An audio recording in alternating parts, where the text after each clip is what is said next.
Bonjour et bienvenue sur Plan B. Dans l'épisode d'aujourd'hui, on va parler, comme souvent, d'écologie, de santé aussi, plus que d'habitude. C'est, au-delà des habitudes, un épisode qui, je pense, pourrait changer vos vies. En tout cas, mes échanges préparatoires avec les 2 intervenants du jour, donc Maëlys Gigi et Théophile Linhart, ont m'ont été très, très bénéfiques sur le plan personnel, en plus du plan, ouais, intellectuel sur le monde qui nous entoure. On va parler de malbouffe, d'alimentation ultra transformée. Qu'est-ce que ça veut dire tout ça? C'est quoi les conséquences sanitaires et écologiques de notre système agroalimentaire? Et puis des petites questions quiz, dont j'espère qu'elles seront stimulantes pour vous. Par exemple, est-ce qu'il vaut mieux manger une pomme pas bio ou un jus de pomme bio? Ah ah, il y a des pièges, il y a des critères et c'est une analyse complexe. Qu'est-ce que ça veut dire manger vrai? Manger pas trop transformé?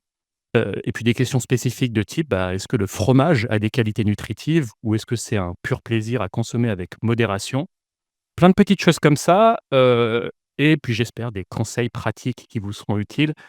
Par exemple, si vous n'avez que 10-15 minutes pour vous préparer un repas équilibré, quelles sont les options? On sait tous que c'est compliqué dans le monde moderne où on n'a pas le temps. Et bien voilà, on fera donc des allers-retours sur les aspects très pratiques et des aspects plus scientifiques puisque, mes invités du jour, sont vulgarisateurs, à leurs heures perdues en plus de leur travail, donc je les salue pour leur dévouement. Voilà, sans plus tarder, Théo et Maëlys, moi je vous laisse vous présenter. Alors, Théophile Liénart, je travaille, notamment à Nice dans l'éducation à l'environnement, où on fait de la vulgarisation, mais on part plus en détail et de formation, j'ai, un petit peu changé, mais voilà, donc je suis écologue de formation, pour commencer, donc je fais vraiment tout ce qui est écologie évolutive, donc l'impact des dérèglements environnementaux sur l'évolution des organismes et systèmes. J'ai un peu travaillé, puis après j'ai refait, un master en agroclimatologie et donc là vraiment je me suis spécialisé dans les analyses de cycle de vie et l'impact, des changements, sur les systèmes alimentaires et puis depuis maintenant bientôt une dizaine d'années, je me spécialise dans la vulgarisation. Alors moi de mon côté, je suis psychologue de formation, spécialisée en éducation et donc je travaille effectivement pour l'instant avec Théophile, dans l'éducation à l'environnement. Spécialisée dans tout ce qui est les enfin voilà, comment est-ce qu'on amène les questions environnementales à un niveau pédagogique adéquat pour, le public qu'on vise. Et puis au-delà de ça, je suis aussi nutritionniste, donc formée, en nutrition, en plus de mon diplôme de psychologue et c'est ça aussi qui nous réunit aussi aujourd'hui, c'est donc la nutrition, la nourriture, avec Théophile et moi sur cette question et puis aussi aujourd'hui du coup dans ce podcast. Et si je peux rajouter, il y a une raison qui nous a poussé à travailler sur ce sujet, c'est à force de travailler dans notre milieu de l'éducation, de la formation, de la sensibilisation, on était souvent confrontés à des jeunes et moins jeunes qui, avaient beaucoup, beaucoup, beaucoup d'idées reçues, sur l'alimentation et ses impacts sur l'environnement et la santé. Et c'est au bout d'un certain moment, on s'est dit: «Bon, on en entend vraiment des vertes et des pas mûres, on entend des différentes, de manière, vraiment mensuelle. Peut-être qu'il faudrait qu'on fasse quelque chose pour essayer de». Super. Non, mais nos échanges il y a quelques semaines, tellement enthousiasmés à tel point que j'ai décidé de reprendre Plan B, hein. Ça fait 1 an et demi, bientôt 2 ans, qu'on n'a pas fait d'épisode. Bon, ouais, faute de temps aussi de mon côté, mais là, vraiment, ça m'a motivé à reprendre, au moins pour cet épisode et puis on verra pour la suite. Je vous laisse, écoutez, enchaîner peut-être pour commencer sur le contexte général. Quels sont les problèmes sanitaires et écologiques que pose notre système agroalimentaire? Ouais. On va commencer par les, limites. Donc déjà, c'est pour rappeler un petit peu un constat que l'on a actuellement, c'est que nous sommes en train de dépasser certaines limites, et surtout dans le système actuel dans lequel on n'aime pas les limites. On déteste, les limites. Malheureusement, la physique du monde, le système planétaire nous rappelle que nous sommes face à pas mal de ces limites et qu'on doit faire avec. Pour petit rappel, les limites planétaires, ce sont les paramètres, qui vont dicter si oui ou non, le vivant, humain et non humain, peut vivre en équilibre avec ces écosystèmes pendant plusieurs générations à venir. Le simplifie outrageusement et donc ce sont des limites, ce sont des seuils, des indicateurs à ne pas, dépasser et comme il est indiqué sur le graphique, à partir du moment où on dépasse, on rentre dans des zones de risque, voire des zones de haut risque avec potentiellement sur certaines des ce qu'on pourrait appeler en anglais des, tipping points, des thresholds, des points de non-retour. Voilà, il y a encore des discussions par rapport à tout ça, mais on est face effectivement à un dépassement de 7 limites sur 9 au niveau planétaire. Alors pourquoi est-ce que je parle de ça? Quand je parle, du système alimentaire. Alors déjà, il faut on entend souvent, «Oui, mais bon, si on est en train de dépasser les limites, pourquoi est-ce qu'on n'est pas tous morts?» Bah, parce que c'est complexe, c'est des systèmes lents, c'est voilà, il y a de la résilience, il y a, voilà, donc c'est comme si on était sur un hamac. Toute l'humanité était sur un hamac et qu'on venait petit à petit couper, les mailles de ce hamac avec un ciseau. Bah, au bout d'un moment, peut-être que ça va craquer, sauf que là, c'est pas encore le cas. On n'a pas complètement craqué. Là, c'est un peu si on avait le cul qui était juste dépassé du hamac. Donc on n'en est pas encore à l'état où vraiment tout, s'effondre. Effectivement, il y a des choses qui s'effondrent de partout et ça, on le voit et quelle est la place du système alimentaire dans tout ça?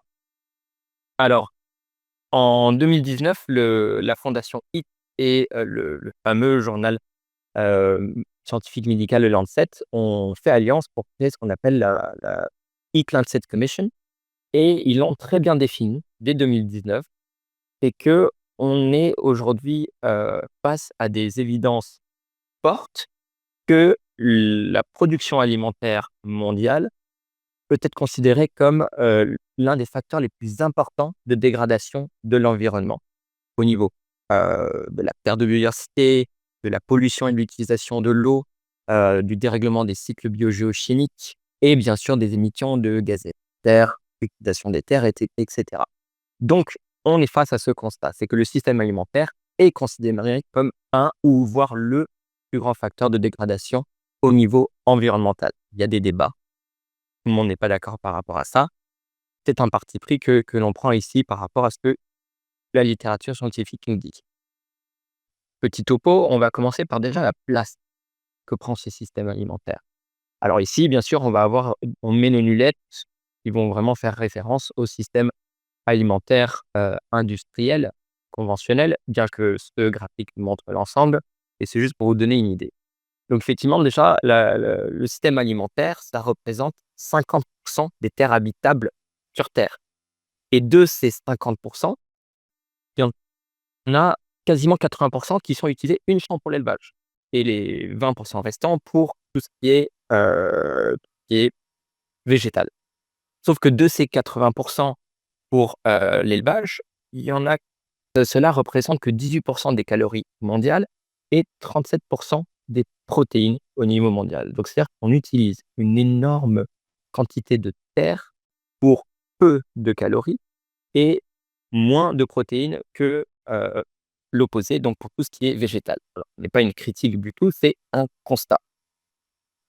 On est face surti aussi dans ce système, industriel globalisé à une homogénéisation assez incroyable. On a vraiment homogénéisé, standardisé nos systèmes agricoles.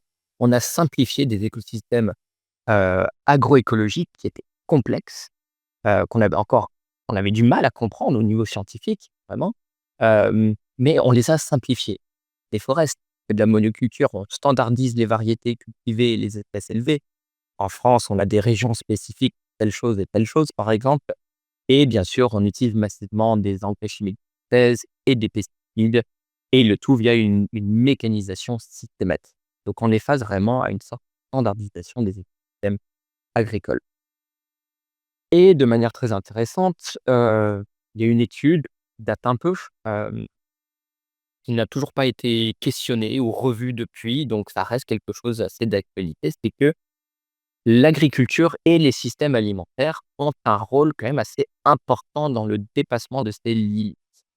Heu, Donc il Ça, peut y c'est un avoir des visuel qui tue, hein. Enfin, moi, avant que cette étude paraisse, j'avais aussi fait un peu des calculs, ou des rapprochements de ce type, dans mon coin et je tombe un peu sur les mêmes, choses, hein. Par exemple, que je me dis qu'en gros, alors, 25 il y a marqué, c'est comme ça qu'il faut le lire, hein, le 25 dans la zone bleue en bas sur changement climatique, qu'en gros, un quart des émissions de gaz à effet de serre sont liées à la production alimentaire, et à son transport, l'emballage, tout ça. Je pense la fourchette, des études va entre 20 et 33 quelque chose comme ça, donc c'est jusqu'à un tiers. Mais de toute façon 25 c'est déjà énorme et c'est sans parler des autres limites planétaires où parfois à chaque fois la production alimentaire, joue un rôle majoritaire, voire écrasant. bah, tout simplement, on regarde tout ce qui est cycle biogéochimique, azote, phosphore, c'est écrasant, l'utilisation des sols, c'est écrasant et la biodiversité, ça c'est un constat, c'est écrasant.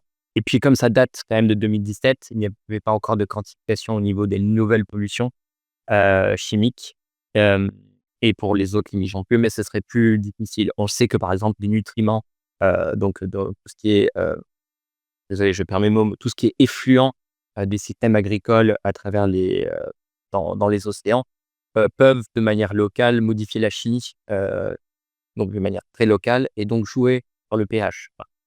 Et donc ça va être très difficile à quantifier au niveau de l'acidification des océans. Mais au-delà de ça, au-delà de leur responsabilité quand même assez importante dans le dépassement, donc on avait dit oui, grosso modo, un tiers des émissions, c'est que c'est quand même plus de un tiers, environ un tiers de cette production alimentaire qui était gaspillée chaque année. Environ 1,3 milliard de tonnes. Si je le donne d'une manière assez imagée, c'est comme si je prenais tout le territoire de la Chine, que je le, recouvrais de cultures, d'élevage et cetera et puis hop, à la poubelle. Enfin, quand je dis à la Voilà. poubelle, c'est plus compliqué que ça. Hem, c'est la cause principale de la perte d'oxygène dans les milieux aquatiques pour le moment. Bien sûr, il y a le dérèglement qui est, voilà, qui est la voiture balai qui arrive, derrière et ça c'est à cause de Et l'effondrement justement, aux excès d'effluents d'élevage, la création de zones d'élevage. près des côtes. Exactement. Alors, c'était l'élevage, mais c'est aussi tous les engrais que l'on met sur les champs. Heu, donc c'est vraiment azote, phosphore, mélange d'azote, phosphore, et cetera, hop, qui se retrouvent dans les océans et qui vraiment de manière très régionale, crée des zones hypoxiques avec justement une perte énorme, d'oxygène. Je me rappelle plus des pourcentages au niveau mondial, mais voilà. Et puis bien sûr, on prend souvent terre. De ce qui est gaspillé, en plus de ce qui est gaspillé qui est déjà énorme, notre manière de consommer des calories n'est pas forcément efficiente, heu et aussi on surconsomme des calories. Oui, alors déjà oui, bah, alors on surconsomme des calories, mais pas partout. Et ça, je pense qu'on y reviendra un petit peu plus après sur le côté, sanitaire. Mais bien sûr, voilà, j'aimerais ne pas oublier toujours celui qu'on oublie, c'est l'impact sur les océans, de l'agriculture, du système alimentaire, qui va être la surpêche. Et donc malheureusement, on entend des faux chiffres, hein, qu'il y aura plus de poissons d'ici 2050, pas vrai. Mais on entend aussi dans des rapports officiels que, 33 des stocks de poissons, sont surpêchés, mais que 50 sont à des limites et le restant étant dans des zones, on verra dans des pourcentages de pêche, on va dire durable. Le problème, c'est que c'est des grands rapports qui nous indiquent sur l'état de surpêche ou pas de surpêche, n'ont pas toutes les données. Ça, ils le disent ouvertement, ils n'ont pas toutes les données. Mais il y a des chercheurs qui travaillent depuis des décennies sur comment on fait pour reconstituer les données au niveau de pêche. Et donc intégrer la pêche illégale, la pêche artisanale, les pays qui ne donnent pas officiellement leur nom et voilà, leur data. Et ben, on remarque que si on fait des estimations de la pêche réelle, en fait, on est beaucoup plus haut que ce qui est pêche déclarée. Donc, en fait, on n'a pas vraiment une idée de où est-ce qu'on en est par rapport au stock de poissons. On a une idée, mais elle n'est pas forcément, heu, représentante de la réalité. Et bien Et sûr, pardon et ça, c'est ça a des c'est effets. pardon Théo et ça, c'est juste les effets de la surpêche. À quoi se rajoutent, par exemple, les effets de la perturbation des sites, d'azote et du phosphore qui rendent inhabitables près des côtes, certaines zones pour les poissons.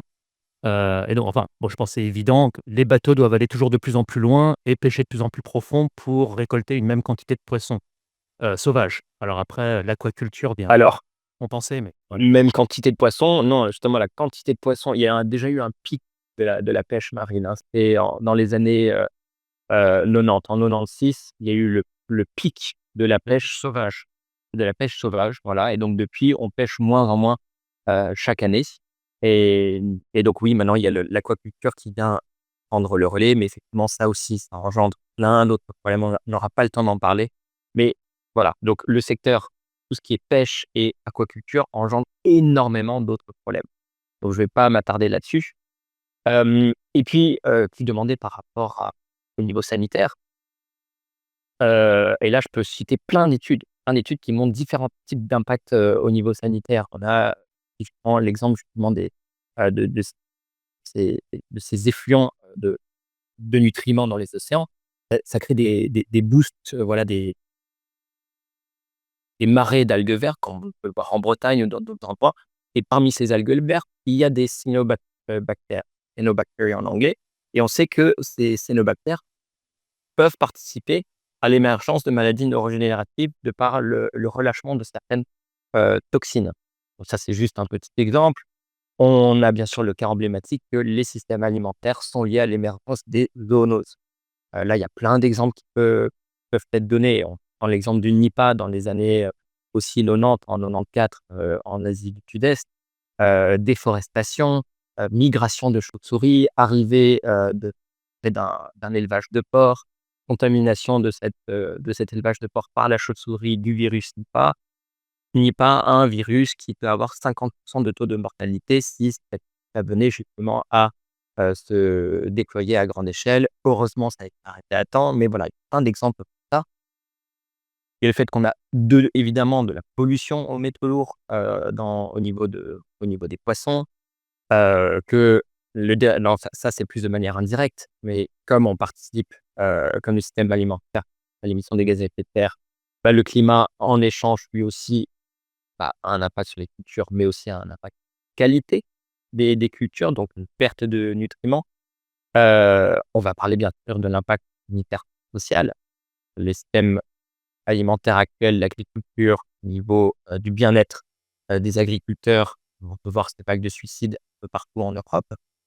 Et bien sûr, le cas emblématique, de la résistance aux antibiotiques pour la manière dont on traite les bêtes, et cetera. Bien qu'en Europe, l'utilisation des antibiotiques boostait la croissance des bêtes et interdit depuis quand même pas mal d'années, mais ce n'est pas le cas partout dans le monde.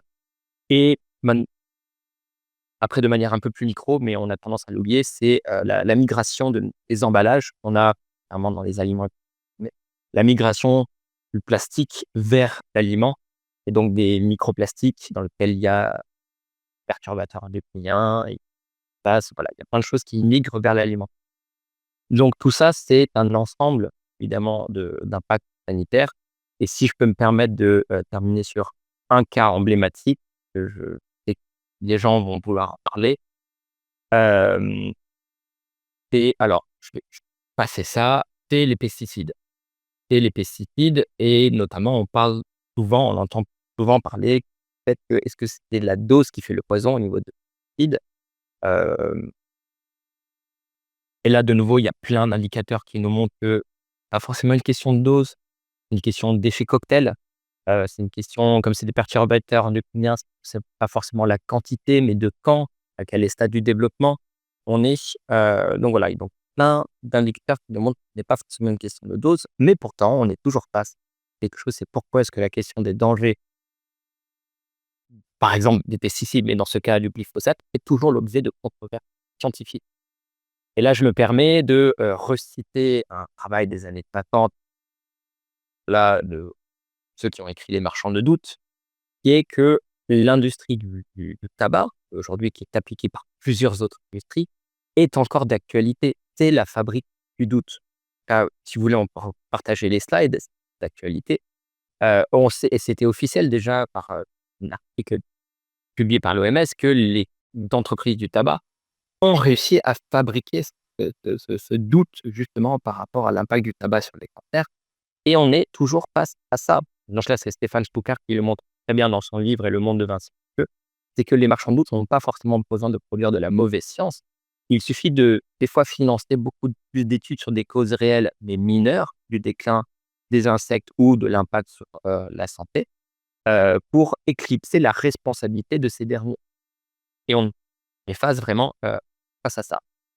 Et donc conclusion là par rapport Théo, tu peux peut-être donner l'exemple justement du frelon asiatique ou de ce genre de choses, du fait qu'on va vraiment le mettre en avant, dans le c'est vrai qu'on l'entend, tu raison, je devrais parler de ça, là, c'est pas moi qui le dis, hein, c'est des personnes comme Pierre Nguyen qui en parlent très bien. C'est le fait qu'on on parle souvent du frelon asiatique, du varroa ou même d'autres, tout ce qui est multifactoriel au niveau du déclin des de la biodiversité. Moi-même, quand je fais des recherches, je vois énormément d'études qui sont publiées sur le frelon asiatique ou des types ou même le climat et cetera, et pourtant il y a énormément de scientifiques qui alertent depuis longtemps en disant: «Mais n'oubliez pas peut-être que les insecticides ou les pesticides sont prioritaires dans le déclin de ces insectes, voire de la biodiversité dans le système agricole». Mais bien sûr, c'est assez, effacé. Et donc si je reviens au niveau sanitaire, l'effet cocktail, perturbateur endocrinien, est-ce qu'il y a un consensus? Malheureusement, non. Il y a cette fabrique du doute qui est quand même assez présente. Donc voilà, donc je ne vais pas m'attarder là-dessus et je vais finaliser par, avant de passer la parole, la main à Maëlys, c'est quand même un effet qui, avec Maëlys, on a beaucoup travaillé dessus et on était un petit peu au courant, mais on ignorait à quel point on était tombé sur quelque chose d'assez fou. C'est la logique de substitution. Déjà par rapport à tout, on la voit, mais surtout au niveau de l'alimentation. Et je vais en parler d'une manière très très claire avec un seul exemple. C'est l'exemple de l'huile de palme. Alors, faut-il, oui ou non, retirer l'huile de palme de l'alimentation? Et notamment le cas de il faut acheter de la pâte à tartiner sans huile de palme. Mmh. Oui Ouais, et non. idée Quelle est reçue. la idée reçue? Idée reçue, pas évident. Bah, j'aurais tendance à dire le mieux, c'est de avec ou sans huile de palme, ça reste un produit ultra transformé. Bah, mais c'est pas la réponse que tu recherchais. le raisonnement Ça, c'est le raisonnement que tu peux avoir plutôt sur la santé. Après ici, si on s'intéresse au côté environnemental, tu as quand même une distinction à avoir du coup qui est intéressante entre, les différentes sortes. Exactement. Ça dépend du substitut. Il y a des huiles de palme, j'imagine, relativement traçables, et qui ne provoquent pas de déforestation en Asie du Sud-Est et d'autres huiles de palme qui le provoquent. Alors ça dépend par quoi on le remplace. Si c'est pour le remplacer par, une culture, tout aussi destructrice, mais voilà, mes connaissances s'arrêtent là en tant que citoyen lambda. Tu es sur la bonne voie d'esprit. Tu es exactement sur la bonne voie.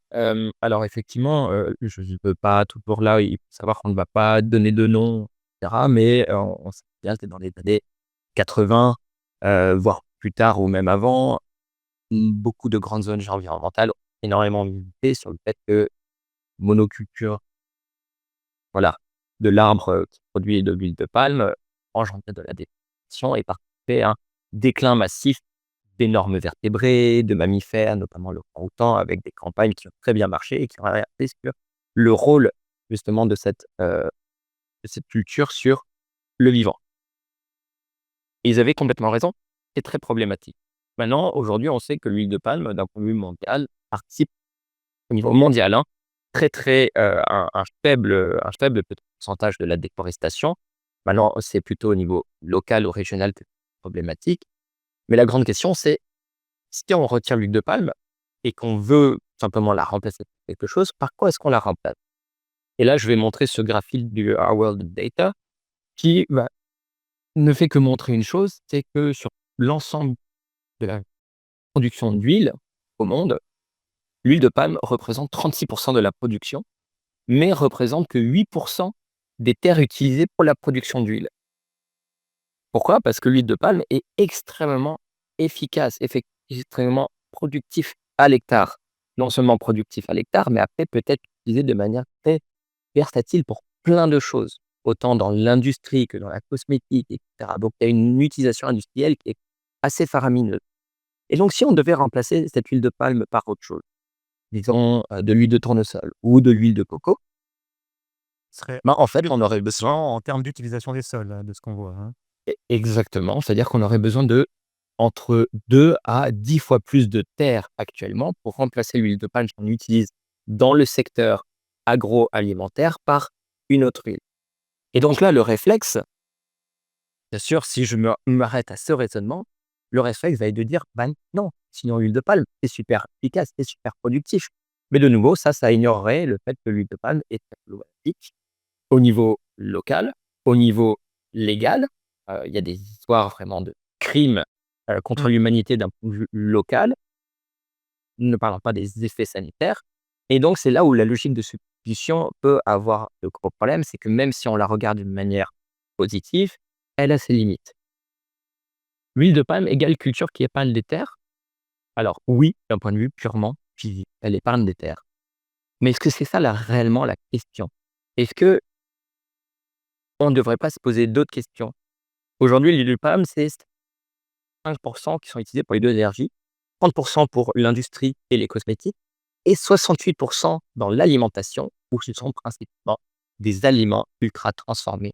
Donc une alimentation qui n'est pas indispensable à notre santé humaine. Et donc je conclurai par le problème de cette logique de substitution. Ça nous empêche de réfléchir à l'utilité. Et donc la conclusion, le message à retenir n'est pas l'huile de palme égale bonne ou mauvaise pour l'environnement ou la santé. La bonne question à se poser, c'est celle de son utilité, de sa quantité. Donc est-ce que l'huile de palme, on en a besoin? Et si oui, comment est-ce qu'on la produit et à quelle quantité? Parce que jusqu'à présent, le système alimentaire actuel nous montre que la manière dont on utilise l'huile de palme principalement n'est pas forcément utile. Oui, alors, on va passer au grand sujet des aliments ultra transformés. C'est quoi? En quoi ça pose problème? Comment les reconnaître? Quelques chiffres qui donnent le tournis. 70 des apports caloriques des enfants aux États-Unis proviennent d'aliments ultra transformés. En Grande-Bretagne, c'est de l'ordre de 50, en France de l'ordre de 30-40, j'ai pas le chiffre exact en tête et ce taux est plus élevé chez les enfants que chez les adultes. C'est dire, bon, on parle d'un problème majeur, à tel point que ces AUT sont devenus, soit majoritaires dans certains pays dans notre alimentation ou presque dans un pays comme la France. Donc voilà pour poser le contexte. Je vous laisse poursuivre. Merci. Il faut savoir qu'en Belgique, c'est encore pire, hein. On a un pourcentage d'aliments ultra transformés, encore pire qu'en France, donc ça se propage de plus en plus en Europe aussi. Tu as beaucoup parlé des États-Unis, mais c'est effectivement, ça prend de plus en plus de place, dans notre, j'allais dire à notre table, en fait. De manière générale, ça rentre dans l'alimentation, quotidienne et donc de plus en plus. C'est quoi un aliment ultra transformé? Et donc ça, c'est la première question à laquelle on va essayer de répondre ensemble ici, enfin, à laquelle je vais essayer de te donner une réponse en tout cas satisfaisante. Hem, Parce qu'au final, en fait, on se rend compte que c'est beaucoup plus large que ce qu'on pourrait imaginer et que c'est pas qu'une question de sucre. Parce que quand on parle des aliments ultra transformés, en fait, souvent ce que les gens vont rétorquer, c'est: «Ah bah oui, c'est effectivement, c'est mauvais pour la santé parce qu'il y a plein de sucre dedans» et en fait, c'est encore plus compliqué que ça malheureusement. Mais donc, je vais essayer de donner des exemples pour que ce soit le plus clair possible. Mais donc déjà, avant de commencer, moi, ce que je voudrais dire sur les aliments ultra transformés, c'est qu'il faut savoir qu'il y a des consensus par rapport à ça et des choses qui ne font pas partie des consensus. Et donc, moi, je vais un peu explorer les 2 ici. Enfin, moi et Théo, on va explorer, les 2 ici, donc, ce qui fait partie des consensus et ce qui ne fait pas partie des consensus. Il faut savoir que, dans, les études sur l'alimentation, il y a encore beaucoup, chez certains chercheurs, une approche qu'on peut qualifier de réductionniste sur l'alimentation. Alors c'est voilà, c'est peut-être que certains chercheurs, enfin, je suis certaine même que certains chercheurs ne vont vraiment pas être d'accord avec nous sur le fait de critiquer cette approche, réductionniste.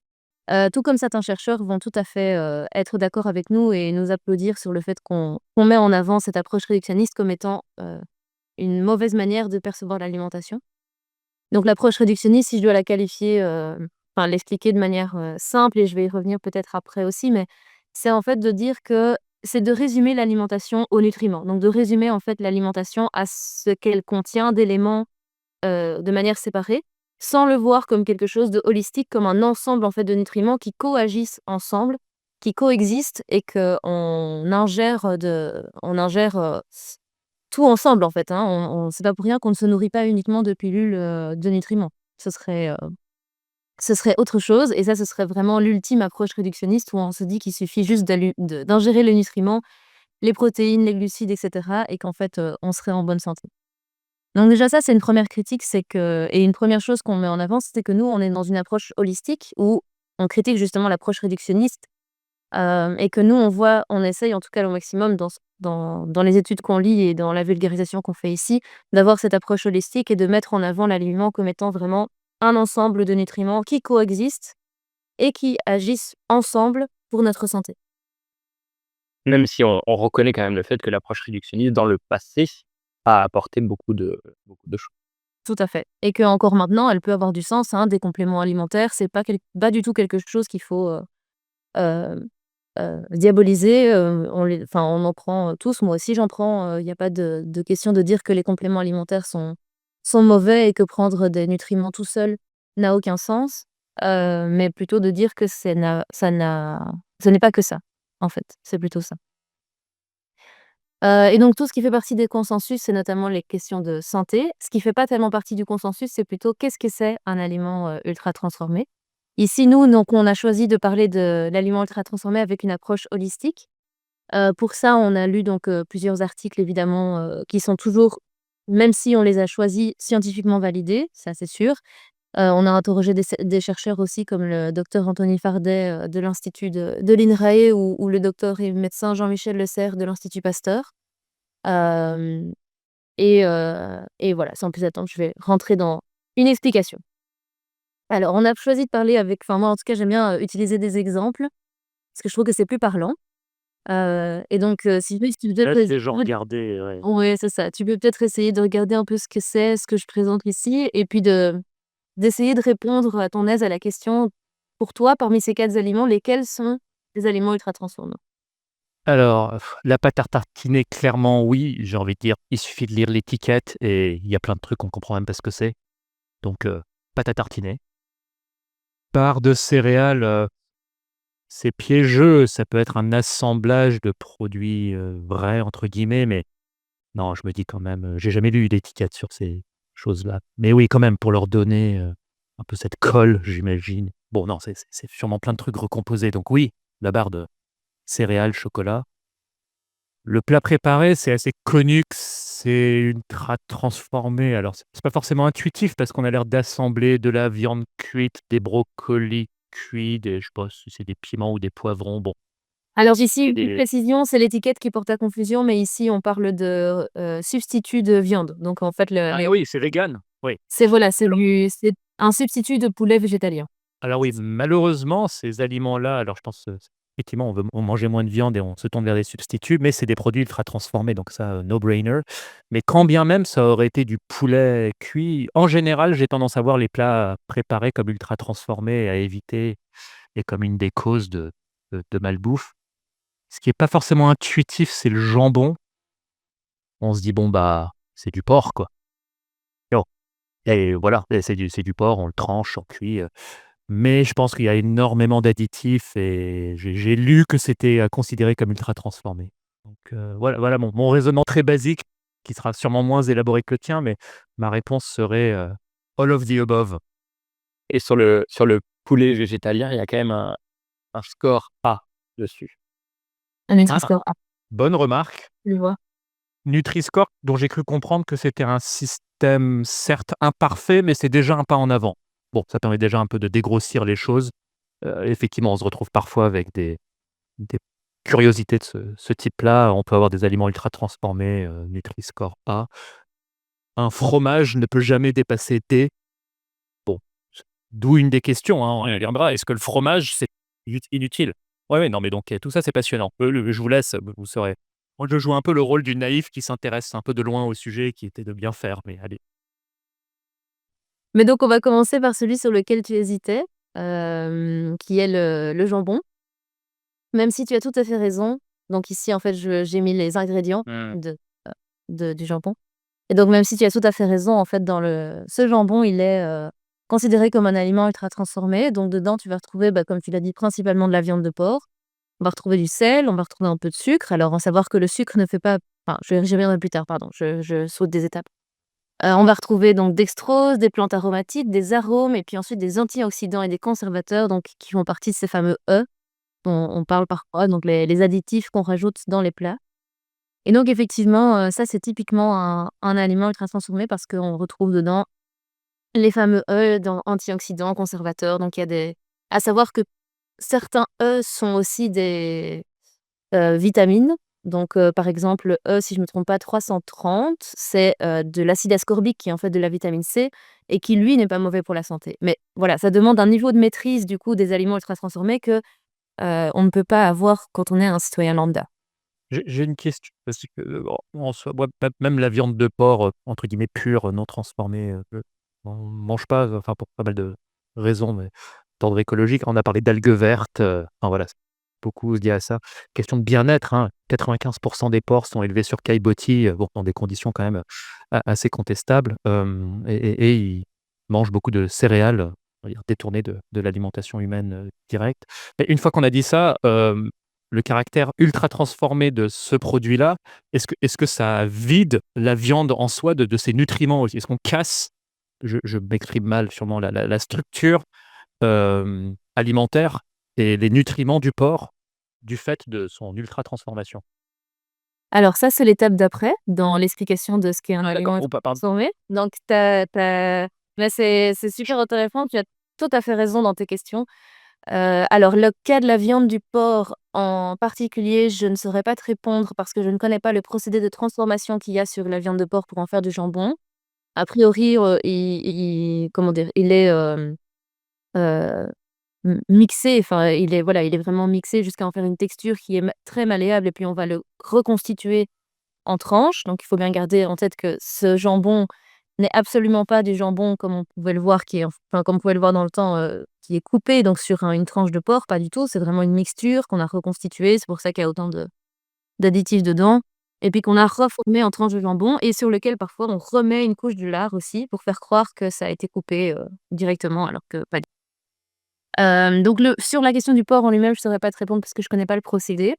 Après, je pense que le problème va surtout être dans la qualité de la viande de porc parce que du coup, comme c'est mixé, tu vas retrouver un petit peu tous des abats, enfin voilà, toute la viande, toutes des choses hem, qui ne sont pas forcément ce qu'on a envie de consommer ou ce qui est le plus, sain à consommer sur le porc. Je vais continuer du coup pour faire la comparaison avec les protéines, comment dire? Le remplaçant, le substitut de poulet, du coup. Dans lesquels on va retrouver donc 88 de protéines de soja texturées. Alors le protéine de soja texturée, a priori, c'est quelque chose, qu'on peut consommer, comme ça aussi, en comment ça peut s'acheter, quoi. Ici, il y a aussi dedans de l'extrait d'épices, de l'huile de tournesol et de l'arôme naturel. Alors l'arôme naturel, c'est aussi un additif et donc le mot naturel, paraît en fait, paraît joli, mais un arôme naturel, en fait, c'est aussi un additif. On continue avec la pâte à tartiner cacahuètes, donc dedans on retrouve des cacahuètes. Alors c'est déjà ça, au moins il y a des vraies cacahuètes dedans, parce qu'on a appris apparemment qu'aux États-Unis, on pouvait retrouver de la pâte à tartiner de cacahuètes sans cacahuètes dedans, donc on met des arômes à la place et cetera et donc on se retrouve avec des aberrations où maintenant on retrouve aux États-Unis des pâtes à cacahuètes où c'est marqué dessus: «Avec de vraies cacahuètes», pour bien préciser que celle-là, maintenant c'est bon, celle-là c'est Donc là, quand même, sur ce produit-là, parce que les cacahuètes, j'ai en tête que, ouais, ça fait partie des groupes alimentaires, en type noix, qui sont quand même utiles à consommer. Là, quand même, au moins, on a des nutriments des cacahuètes, quand c'est des vraies voilà, cacahuètes. exactement, OK, ça on l'a. exactement, ça on l'a. Mais au-delà de ça, tu rajoutes du sucre, du beurre de cacao, de l'huile de tournesol, du sel, de l'extrait de vanille et de la lécithine de tournesol qui sont en fait globalement, aussi des additifs. Tu rajoutes de l'huile de tournesol aussi, comme on l'a vu, c'est de l'huile du coup qui va être, produite en plus, hein, donc les questions environnementales. Tu rajoutes en fait des aliments, de la production, des impacts et cetera. Hem, Ouais, d'où une des grandes conclusions de cette discussion, les cacahuètes, c'est très bien. Mangeons-en directement. Mangeons, c'est ça et puis tu peux trouver du beurre de cacahuète qui est 100 cacahuète en fait, dans lequel on rajoute pas d'huile, on rajoute pas d'arômes et C'est cetera. déjà assez de graisse dedans pour faire soi-même. C'est ça. Hem, mais donc tu as raison qu'effectivement pour l'instant, jusque-là, on se dit: «Bah, voilà, en fait, le problème, c'est plutôt, l'ajout c'est uniquement l'ajout de ce qu'on va appeler, en fait, des marqueurs d'ultra-transformation». C'est-à-dire tout ce qui va permettre de toucher aux couleurs, à l'arôme, au goût et à la texture. C'est aussi tout ce qui va être permettre de donc ça va être à la fois les additifs, les fameux E, mais aussi tout ce qui va être les dérivés de sucre ultra transformés, donc c'est-à-dire, le sirop de glucose, la maltodextrine et cetera. Heu, Que du bonheur. voilà. Dans nos dernières, donc en fait, dans notre toute dernière, C'est bon pour les sportifs apparemment. Les exactement, et donc là, on est vraiment dans un cas magique de, quelque chose qui est vendu comme étant très bon pour la santé, pour les sportifs, pour être en Ouais, forme, qui donnent de l'énergie et ouais. qui donne de l'énergie, exactement, il y a des petits grains de chocolat dedans pour le plaisir, mais globalement, c'est vendu comme une high protein, heu, food quoi, les choses qui permettent d'être en bonne santé et de tenir le puis quand on regarde du coup excuse-moi, hop, La composition. quand on regarde la composition, on retrouve, bah, de nouveau nos cacahuètes, hein. De l'extrait de racine de chicorée. Bon, alors la racine de chicorée, OK, mais le mot extrait doit nous alerter aussi parce que ça veut dire qu'on a un procédé de transformation derrière. De nouveau des protéines isolées. Alors, on a les morceaux de chocolat, puis on a du sucre, de la matière grasse végétale qui est rajoutée encore, donc effectivement, de l'huile de palme, hein. De la lactosérum qui vient du lait, mais qui n'est pas du lait non plus. De nouveau, ça va être un procédé d'extraction pour retirer le lactosérum. De l'huile de tournesol, du fructose, sirop de glucose, du beurre de cacahuète.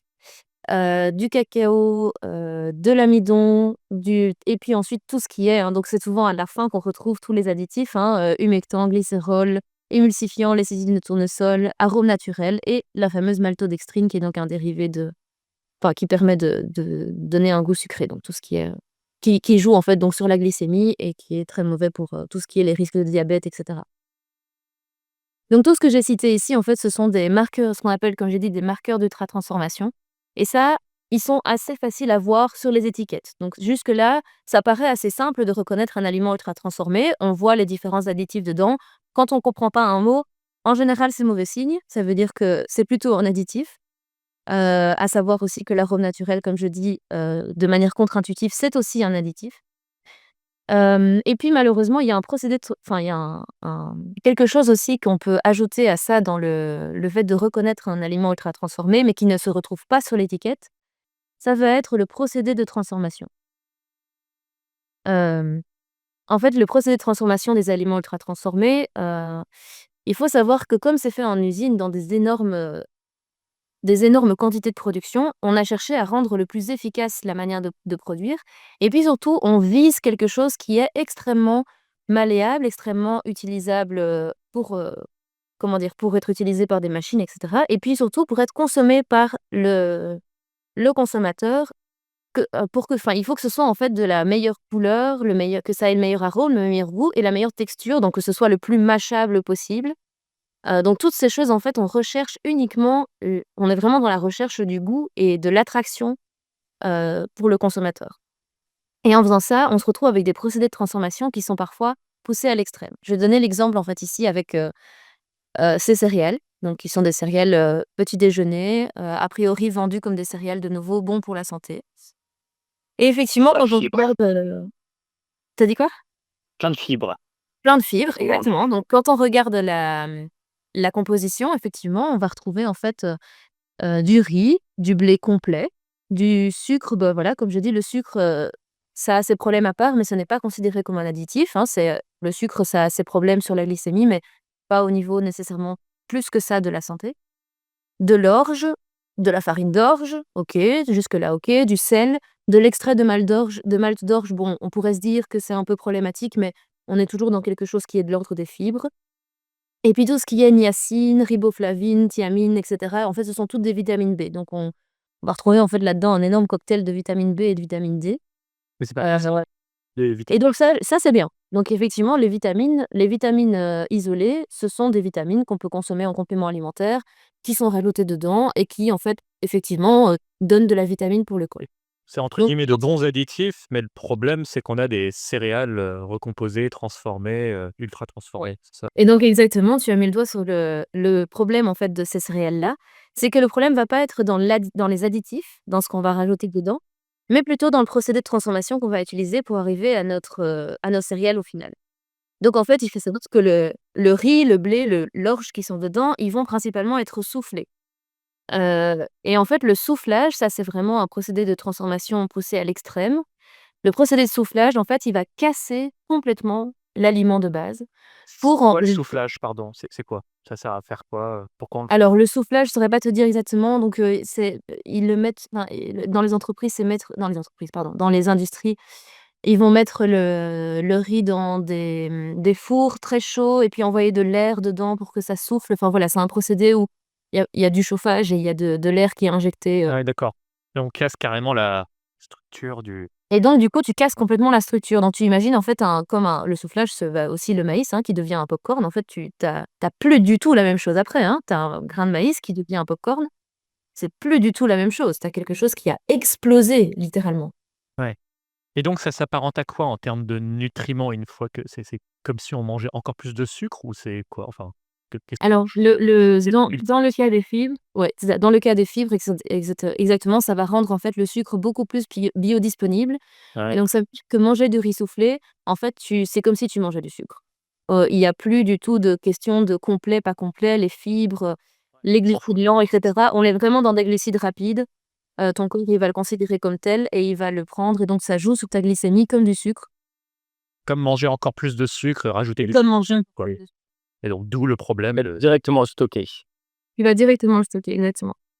et alors ce là au petit déjeuner qui est quand même sacré, alors cer Tout à fait. certaines personnes ne mangent pas le matin, je sais pas si c'est une bonne chose ou une mauvaise chose, mais pour les personnes pour qui le petit déjeuner c'est important pour démarrer la journée et une part importante des calories. Là concrètement, les céréales de type Bjorg, donc bio et puis on lit l'étiquette, ça a l'air d'aller, puis c'est flocons d'avoine, complets ou autres céréales complètes, plus des fruits secs, des graines, des choses de ce type. Qu'est-ce que tu en penses? Pas suspense. Alors, j'avoue que je ne mange pas de ces choses-là, donc j'ai jamais, enfin, je n'ai pas d'avis, extrêmement, précis. Après, des flocons d'avoine, effectivement, ça, c'est quelque chose que tu vas simplement torréfier, enfin, en tout cas, heu,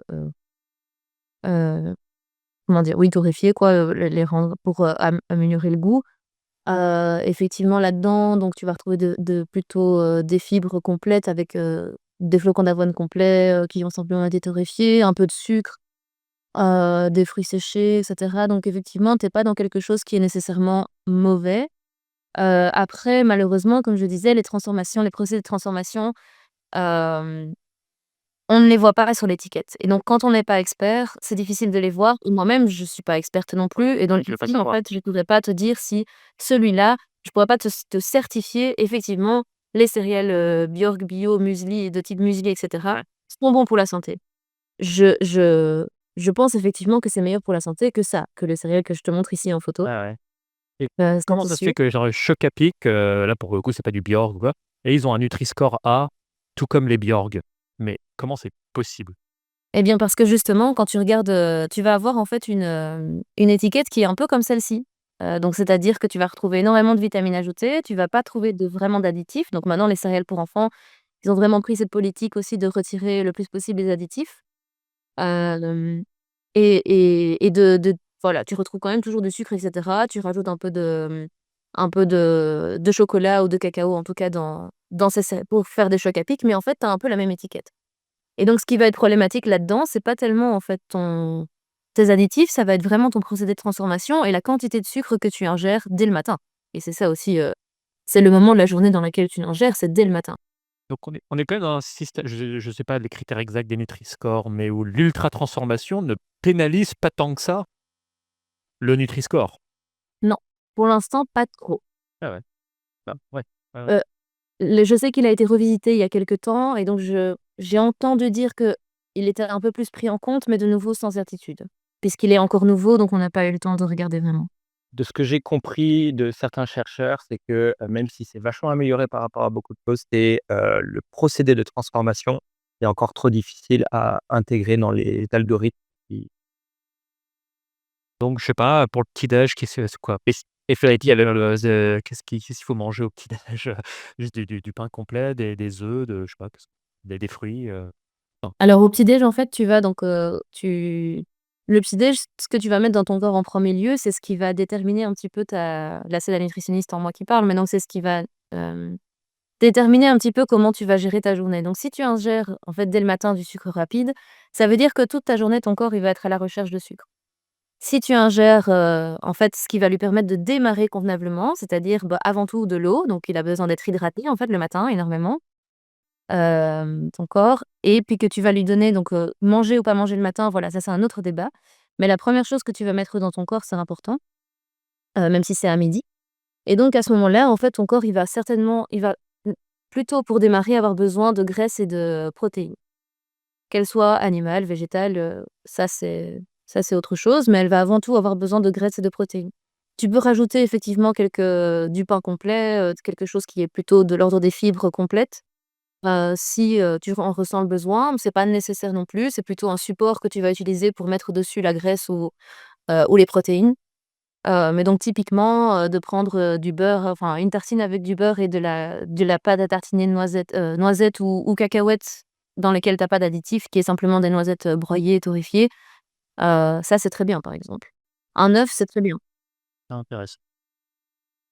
et ça va permettre Ah, vraiment de c'est démarrer. tellement c'est tellement de questions et bah, j'ai je te laisse poursuivre. Si. Hem Et donc pour te donner un exemple, parce que tu parlais du sucre par rapport au procédé de transformation, ça va être intéressant, je vais donner un exemple ici. Hem, Tu vas retrouver les fruits séchés par exemple, qui sont donc peu transformés, hein, on a pris un fruit, on l'a séché, jusque-là, peu de transformation. En fait, contient finalement 5 fois plus de sucre qu'un soda à quantité équivalente de calories.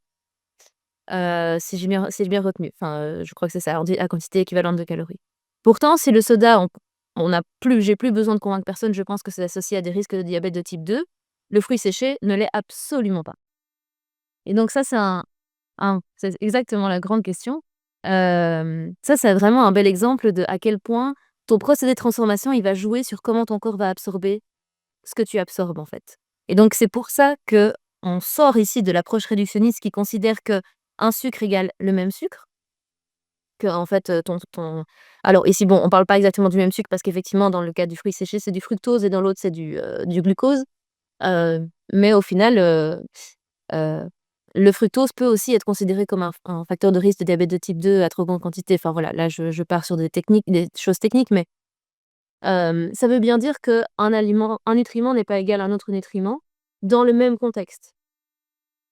Le contexte du fruit séché, ça veut dire que ton fruit séché, dedans, il a aussi gardé des fibres, il a aussi gardé des vitamines et il a gardé en fait ce qu'on va appeler la matrice alimentaire. Il a gardé en fait une certaine composition à l'intérieur qui n'est pas du tout la même que le soda que tu vas, ingérer. Et donc là, on rentre dans vraiment l'explication de l'ultra-transformation, c'est quoi?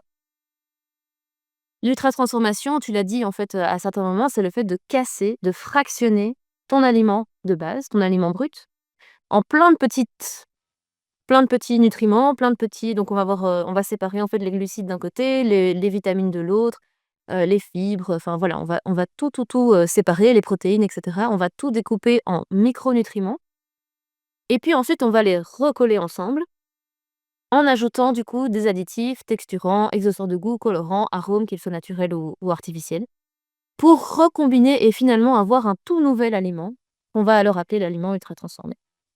Et en fait, le fait de casser cette matrice et de se retrouver avec une toute nouvelle matrice alimentaire, c'est-à-dire un tout nouvel assemblage d'aliments, même si tu ne rajoutes pas d'additifs, alimentaires, en fait, ça a un impact sur la santé. Et ça, c'est là où effectivement, certains chercheurs ne vont pas être d'accord avec moi et certains chercheurs vont l'être. C'est le fait que c'est l'importance de la matrice alimentaire. C'est l'importance de comment est-ce que les nutriments sont combinés ensemble dans ton aliment au moment où tu l'ingères.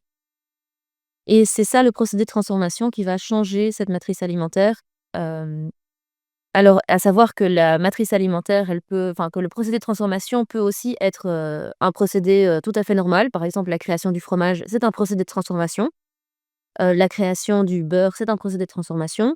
Comme j'ai dit tout à l'heure, le fruit séché, c'est un processus de Oui, transformation. On les n'a plus pâtes. d'aliments, les pâtes, c'est un processus de transformation, exactement. Le pain, toutes ces choses-là. Ouais. Mais là, on est dans un procédé de transformation qui n'est pas extrême, qui reste assez faible et alors, si je reviens, je crois que j'avais noté, ici, voilà la définition, ça c'est dans mes notes, excuse-moi, mais j'avais noté la Vas-y. définition du site, par exemple, Open Food Facts, qui cherche à populariser la classification NOVA. Donc la classification NOVA, c'est comme le Nutri-Score, mais pour les pour les aliments ultra transformés. Donc ils ont un score de 1 à 4, 1 étant un aliment brut, 4 étant l'aliment ultra transformé. Et si tu regardes la définition de l'aliment ultra transformé, ce sont des préparations composées principalement ou partiellement à partir de substances dérivées d'aliments. Donc on parle bien de substances dérivées d'aliments et d'additifs, avec peu d'aliments, voire aucun aliment intact du groupe 1, donc c'est-à-dire du groupe aliments bruts. Et donc il le référence exactement aussi comme ça, quelque chose qui va être vraiment dérivé de ton aliment premier, dans lequel on retrouve quasi plus, voire pas du tout, d'aliments bruts. Après la classification Nova, elle prend aussi difficilement en compte le procédé de transformation au final quand on regarde sa classification. Il y en a certains sur lesquels moi je suis pas d'accord sur leur classification, où je vais considérer que c'est un aliment ultra transformé alors qu'eux le mettent dans la classification 3. Voilà, ça c'est autre chose, mais en tout cas, la définition qu'ils donnent, on se rejoint assez bien là-dessus. On est vraiment dans l'idée du processus de transformation qui est, OK. un problème. Je vais donner un exemple visible, parce que c'est toujours plus parlant. L'exemple du lait. Et donc ici, en fait, à gauche, tu as un lait cru. Donc tu as un lait cru au microscope. Comme ce que tu vois en fait en blanc, ce sont les graisses. Donc le lait, en fait, c'est principalement des graisses sur lesquelles vont se poser, enfin c'est des graisses et des protéines et du sucre aussi, mais c'est, principalement la graisse qui va tenir ton lait ensemble et sur lequel va être posés tous les nutriments, les protéines et les glucides étant, ensemble aussi avec ces graisses. Mais donc ce que tu vois à l'œil nu, en fait, ici, au microscope, pardon, c'est, la graisse. À droite, en fait, c'est du lait, ce qu'on appelle le lait UHT, donc celui qu'on trouve maintenant dans les grandes surfaces. Ici, en fait, on a un lait dans lequel on n'a rien rajouté. La seule chose qu'on a fait, c'est le chauffer à très haute température, donc à ultra haute température. Il faut savoir que ce principe de chauffage, donc tu chauffes le lait à très haute température en, je crois, si j'ai bien retenu, 0,5 secondes ou 2 secondes, en tout cas, vraiment on envoie en fait de la chaleur complètement dans le lait et à cause de ça, on casse complètement la matrice du lait. Et donc ce que tu vois en fait à côté à droite, c'est le même lait, mais ultra transformé au microscope. Et donc on voit qu'on n'a plus du tout la même composition, on n'a plus du tout le même assemblage en fait de graisses, de nutriments, de protéines. Donc ce que tu donnes à ton corps, ce que tu ingères à ce moment-là, c'est plus le même aliment. Est-ce que ça s'apparente à de l'eau et du sucre, au final? Dans quel sens? Ah, tu veux dire est-ce que le Chez tant enfin, à droite, est-ce que bon, non, quand même, il y a autre chose de alors c'est plus compliqué que ça parce que alors justement, ta question est intéressante en fait parce que c'est plus compliqué que ça, dans le sens où tu as en fait effectivement du sucre puisque le lactose c'est du sucre. Tu as, toujours en fait des protéines, donc le lactase, si je me trompe pas. Tu as aussi, toujours, du calcium. Tu as aussi toujours de la vitamine, D, principalement on retrouve beaucoup de vitamine D dans les produits, laitiers et animal. donc ces vitamines, elles Mais restent. donc tout ça, en fait, reste. Parfois elles s'en vont, donc certaines vont s'en aller avec le procédé de transformation et cetera. Mais comme j'ai dit tout à l'heure, ta matrice n'est plus la même. Et donc ça veut dire que typiquement, ton calcium, par exemple, pour pouvoir se fixer sur tes os, il a besoin de graisse et il a besoin de vitamine D pour que ton corps puisse l'assimiler convenablement et le fixer sur tes os. Ça veut dire que si dans ton aliment, tu as plus de graisses qui sont assimilables par ton organisme, parce qu'elles ont été complètement cassées, que tu as plus, quasi plus de vitamine D, parce qu'effectivement la vitamine D c'est plutôt fragile et ça a été détruit par le procédé de chauffage, ton calcium, en fait, il va faire un aller-retour, direct, hein. Il va ressortir et tu auras quasi rien qui va être ingéré, voire rien du tout, qui va être ingéré par ton corps. Donc effectivement, c'est pas tellement une question de qu'est-ce qui est dedans, c'est une question de comment tes nutriments sont dans ton aliment. Comment est-ce qu'ils se rencontrent? Comment est-ce qu'ils sont ensemble dans une matrice? Ah mais j'aurais aimé savoir ça plus tôt dans ma vie, mais j'avais trop tard, voilà, j'ai 42 ans, j'espère qu'il me reste pas quelques années à vivre et depuis quelques semaines que je vous parle, ça y est, je ne bois plus que du lait cru. Est-ce qu'il y a pas quand même des risques de maladie, de voilà, Alors ici, on rentre dans quelque chose sur lequel effectivement, il est très compliqué de donner un consensus parce que malheureusement, on a aussi, voilà, comme on parlait des pesticides et des marchands du doute, tout à l'heure. En fait, dans les procédés d'ultra-transformation, tu retrouves énormément de lobbies derrière ces procédés d'ultra-transformation, tous ceux qui produisent en fait, hein, ces produits ultra-transformés, qui essayent aussi de présenter qui financent aussi des études qui présentent les aliments crus comme, dangereux. Mais toujours dans bien le lait ultra transformé.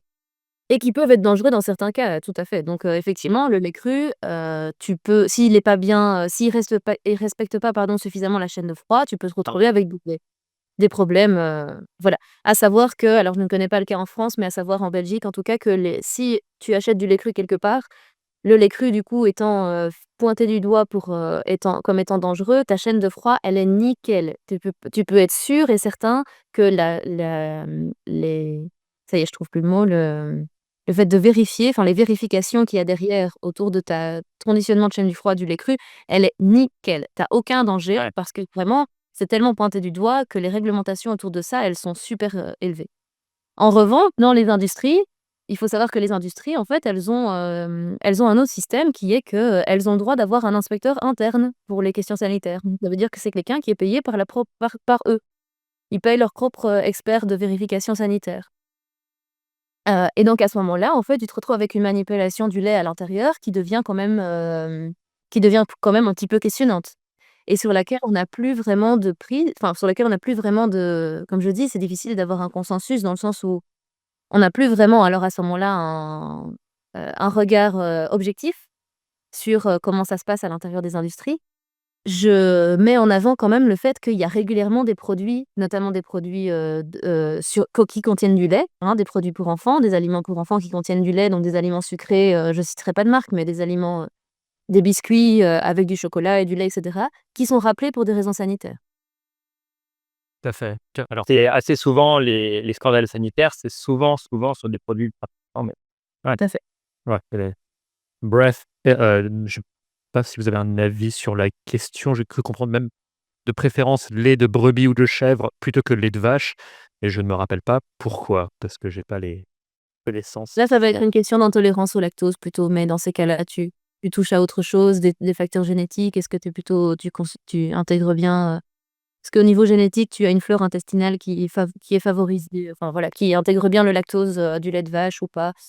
Ça, c'est autre chose. Ça on rentre dans des facteurs plus personnels, mais a priori, de manière globale, pour la personne lambda, le lait cru de vache, c'est voilà.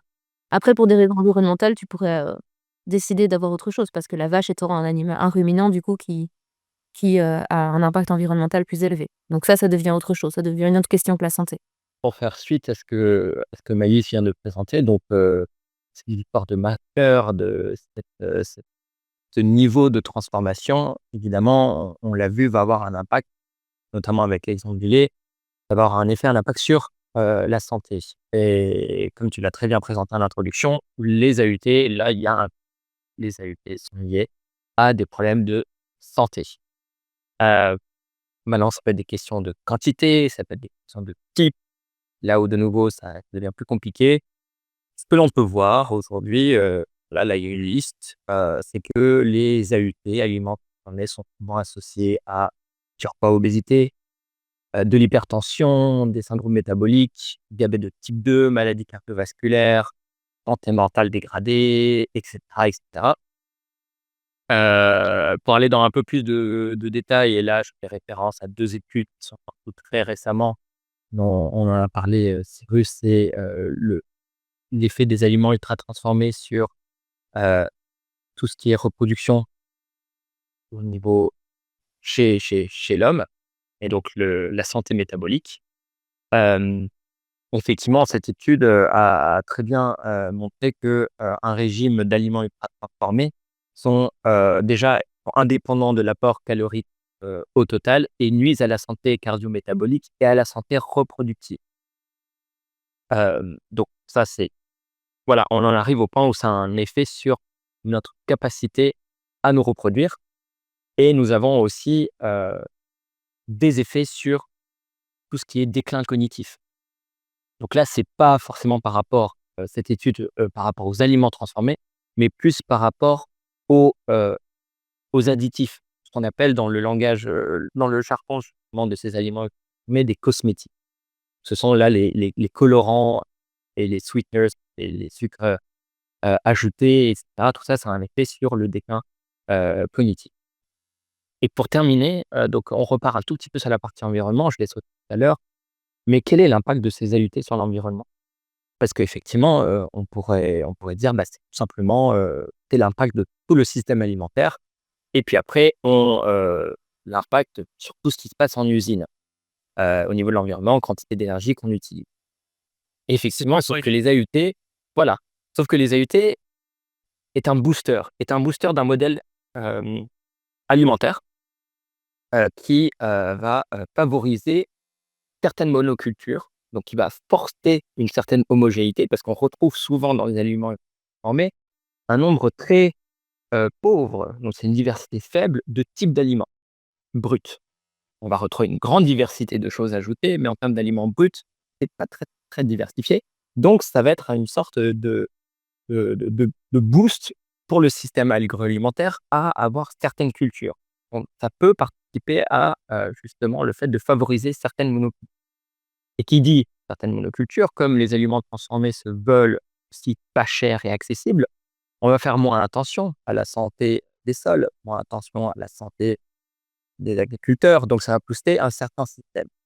Mais au-delà de ça, c'est qu'il y a tout un processus de transformation et donc la quantité d'énergie qui sont injectées dans le processus de transformation est assez énorme et puis après évidemment, si je me rappelle bien des chiffres, hem, la majorité des, produits ultra transformés sont emballés, voire quasiment tous.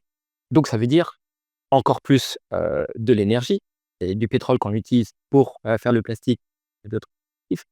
Donc c'est encore plus, d'autres impacts, sur la pollution des sols, de l'eau, en microplastiques, en perturbateurs endocriniens, pollution de l'air au niveau du traitement des déchets et cetera et cetera. Mais surtout, ce sont, si je suis un peu provocateur, est-ce que ce sont des impacts qui ont servi à quelque chose? À la limite, on pourrait Et dire encore des impacts nous, allez, où ça a amélioré notre santé, l'espace de ces dégâts environnementaux, voilà. voilà, donc c'est c'est pas pour dire que les AUT sont des calories vides, on pourrait dire presque. Mais ce que je veux dire, c'est que c'est des impacts environnementaux qui n'ont même pas, d'utilité sur notre santé ou sur le bien-être, des personnes. Alors oui, malheureusement aujourd'hui, comme on est encore dans cette approche des réductrice, on dit: «Une calorie est égale une calorie» et on va souvent dire: «Oui, mais il y a des personnes qui ont besoin d'une certaine sécurité alimentaire, ils n'ont déjà pas accès à la nourriture, donc une calorie est égale à une calorie». Et si tu as cette vision-là, pour compléter ça, si tu as cette vision-là, du coup, les AUT sont ultra efficaces. Ils te proposent des calories au niveau du prix pour, la même quantité de calories, qu'elles soient brutes ou transformées. À ce niveau-là, les AUT, imbattables. Tu retrouves un nombre de calories énorme, pour un prix qui est, ridicule. Pas cher. Exactement. Parce qu'ils ont le bénéfice d'un système industrialisé, non? Parce que si l'alimentation saine était tout aussi industrialisée, peut-être aussi ce serait Bah, c'est aussi parce que du coup, tu rentabilises, en fait, tout ton aliment. Comme j'avais expliqué tout à l'heure que tu le sépares en nutriments, en fait, tu rentabilises ton aliment dans plein de situations différentes, quoi. Pour plein d'aliments différents. Avec un même aliment brut, en fait, tu vas pouvoir, le mettre dans plusieurs aliments ultra transformés. bon, la nuance à apporter des impacts pour rien, bon, effectivement, ça donne accès à des calories pas chères. Il faut mais Ça donne accès à des calories pas chères, mais ça donne par la suite accès à des soins de santé élevés. voilà, oui. Au global, on est dans un système coûteux, économiquement Voilà. aussi, ouais, Économiquement, c'est des externalités négatives qui ne sont pas considérées dans la conception dès le départ. bien sûr. Oui, oui. Les Voilà. coûts de dépollution de l'environnement, les coûts de De santé, de la sécurité sociale en France et cetera. Tout ça, c'est des choses qui ne sont pas considérées dans le heu, là, on pourra parler d'un autre exemple plus tard. Je voulais revenir sur, voilà, le la petite question piège que tu avais mentionné au début. Voilà, question clivante, c'est qu'est-ce qu'il faut mieux consommer? Entre un jus de pomme bio, enfin manger une pomme pas bio, ou boire un jus de pomme bio, c'était ça? ouais. Donc voilà, donc on va aller sur on va prendre l'exemple du jus d'orange. Plutôt que d'aller sur l'exemple de la pomme, ça va être un peu plus facile. Je sais pas si vous le voyez là, l'exemple du jus d'orange? Ah, bien. Donc on va exemplifier avec cette orange. On va parler d'une orange qui est issue d'un système alimentaire où il y a eu énormément de traitements, Alors oui, l'orange va être, effectivement imbibée de pesticides et ce n'est pas forcément une question de quantité comme on l'a vu plus tôt, c'est cocktail, sans parler de tous les dégâts environnementaux de cette culture et donc là, forcément, on se dit: «Bah, voilà, bon, peut-être que l'orange, elle a des fibres, des vitamines, et tout ça, ça va être très bénéfique pour ma santé, mais voilà» et le contre-aspect, des pesticides. Puis jus d'orange bio. Alors, ça va être très difficile honnêtement de répondre à la question parce que ça va dépendre de plein d'indicateurs. Alors déjà, ça va dépendre du type de jus. Est-ce que c'est un jus artisanal ou est-ce que c'est un jus à base de concentré? On peut avoir Banal, des jus à base, banal. Ah bah non, à base de ça la question se pose même pas là, c'est pas du jus d'orange, pas bon, ouais. voilà.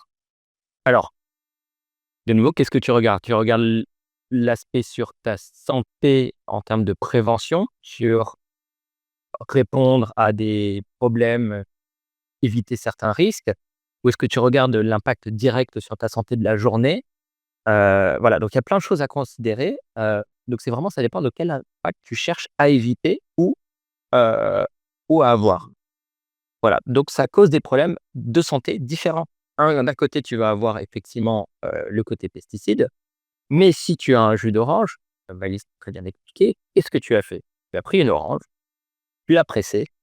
Si tu le presses à la maison, tu as moins le côté transformation que dans une usine, mais tu l'as transformée, tu as brisé cette matrice de l'orange. Il y a un chercheur en nutrition, Anthony Berthoud, qui l'explique très bien, c'est: vous prenez 2 oranges pour faire un jus, vous buvez votre jus en 15-20 secondes, essayez de manger en 15-20 secondes vos 2 oranges. Pas vraiment possible. Et pourquoi c'est grave? Que ce soit consommé vite et que ça a été transformé?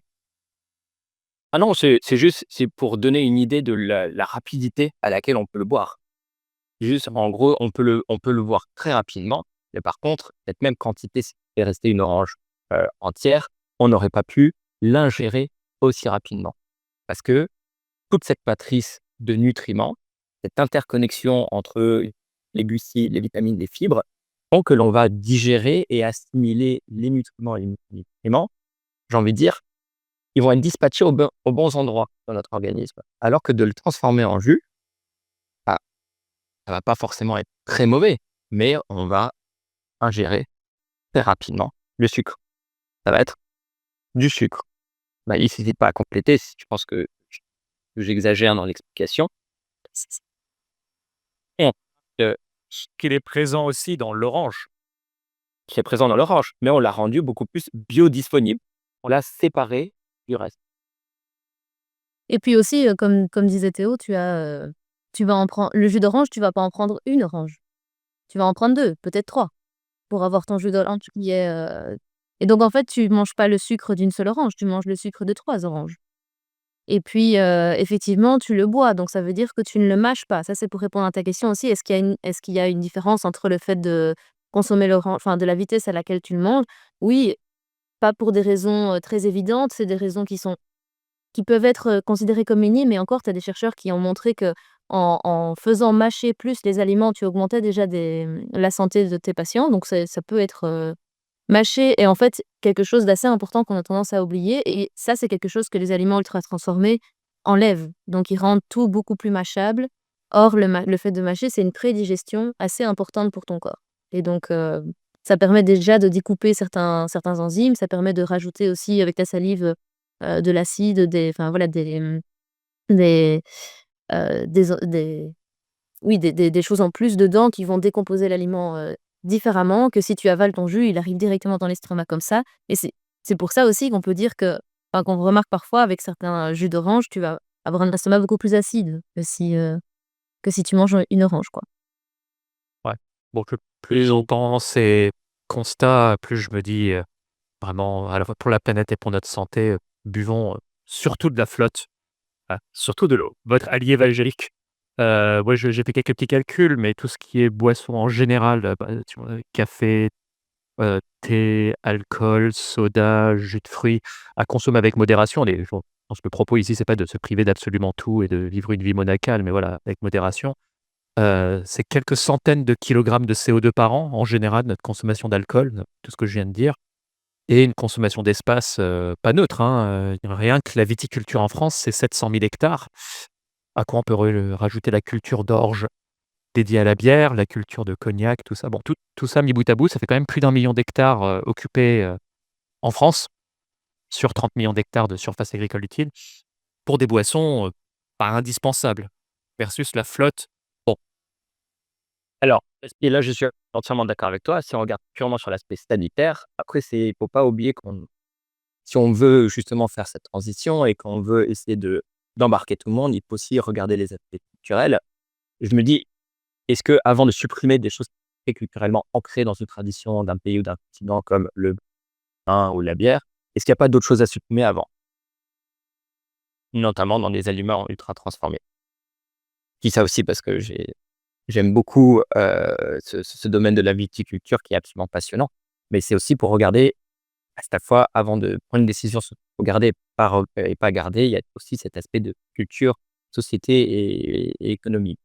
Mais cet exemple du fût, tu es attaché à ce genre de attaché à la culture française, c'est la mienne, voilà, je suis en passant de 7-8 verres par semaine à 2-3, voilà, j'ai pas l'impression de m'en être éloigné, particulièrement. exactement, Voilà. exactement, et je suis d'accord. Et ce que j'aime bien avec cet exemple du jus d'orange, c'est que c'est bête, c'est un exemple, on parle d'un jus d'orange ou d'huile d'orange, mais c'est on remarque à quel point rien que ça, c'est un choix dans notre société actuelle qui n'est pas évident. Et c'est un exemple qui permet de réaliser que ce qui nous entoure aujourd'hui, ce sont des questions d'arbitrage. Des questions d'arbitrage où des citoyens qui ne travaillent pas, n'ont pas les connaissances ou qui n'ont pas une certaine spécialité, une expertise dedans, ne savent pas et honnêtement ne sont pas censés savoir. Ce n'est pas leur rôle de tout savoir. On n'est pas censé savoir par rapport à tout. On est censé savoir des personnes de confiance qui regardent font des analyses coûts-bénéfices sur une chose et qui nous aident à arbitrer sur certaines choses. Or, rien que là-dessus, ce n'est pas le cas. Et donc, c'est des questions d'arbitrage qui devraient être emparées justement par des politiques publiques sur les questions socio-économiques et écologiques. Donc, je sais que je fais un grand pas dans l'avant de parler d'orange restaurant à des jus, mais ça m'amène aussi sur la suite sur face à ce constat, qu'est-ce que l'on peut faire en tant que personne et en tant que thème. Déjà, on va commencer en tant que personne et de nouveau, on a une approche qui est très occidentale. Pour le moment, ça, il faut bien le définir et on n'a pas encore parlé de la question, de classe, d'indicateurs socio-économiques. Ça, on pourra en parler par la suite.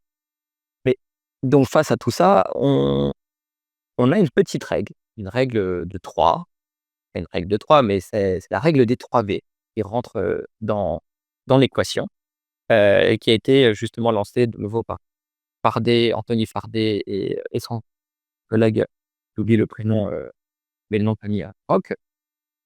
C'est la règle des 3 V est un cadre, contrairement à d'autres cadres qui nous indiquent que des régimes méditerranéens ou semblables aux régimes méditerranéens sont parmi les meilleurs régimes pour une bonne santé. C'est vrai, aucun doute et il y a un consensus.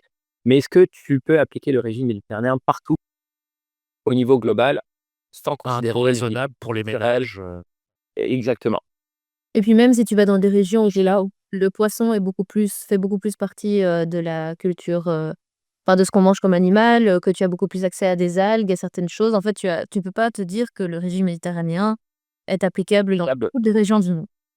exactement. Et c'est là où la règle des 3 V est quand même assez intéressante, c'est que ça nous donne un cadre clair, mais dans lequel il y a une certaine forme de liberté. Et dans ce cadre des 3 V, bah, c'est très simple. Le premier, c'est, heu, le vrai. Le vrai étant peut-être une des choses les plus importantes. Donc ce n'est pas un régime à respecter, hein. C'est un cadre qui comprend 3 dimensions qu'il faudrait essayer de respecter au maximum, mais en respectant ces 3 dimensions, on va avoir un effet protecteur à la fois sur notre santé et qui va essayer de respecter les limites planétaires, et qui peut s'adapter à plein de régimes, à tout âge, voilà, en considérant les subtilités individuelles. Et donc la première chose, ça va être le vrai. Pourquoi? Parce qu'on respecte l'effet matrice. Il y a un procédé de transformation qui est soft. C'est-à-dire qu'à l'intérieur du vrai, il n'y a pas que les aliments bruts, il y a des transformations, mais qui sont légères. Bon, Euh, déjà, j'imagine fruits, légumes, noix, enfin, du bon sens, entre guillemets, sorti tout droit de terre ou de l'arbre, voilà. Exactement. Après, plus dur, les huiles, quand même, il y a besoin d'huile, Les huiles, c'est tout à fait quelque chose d'essentiel, ouais, ouais. Exactement. En gros, tu cherches quelque chose, en fait, qui, a été enfin, qui pouvait être fait il y a 100 ans, quoi. Quelque chose un aliment qui pouvait être fait il y a 100 ans, tu peux te dire qu'il est vrai. Parce que, il y a pas de procédé de transformation extrême à ce moment-là. Donc le fromage, les graisses, le beurre, le pain, voilà, toutes ces choses-là font partie des choses qu'on pouvait faire il y a 100 ans, qu'on mangeait tout à fait, voilà, qu'on mangeait, ça faisait partie de nos alimentations. Et dans ce cadre de la viande du Les viandes du boucher, oui, oui.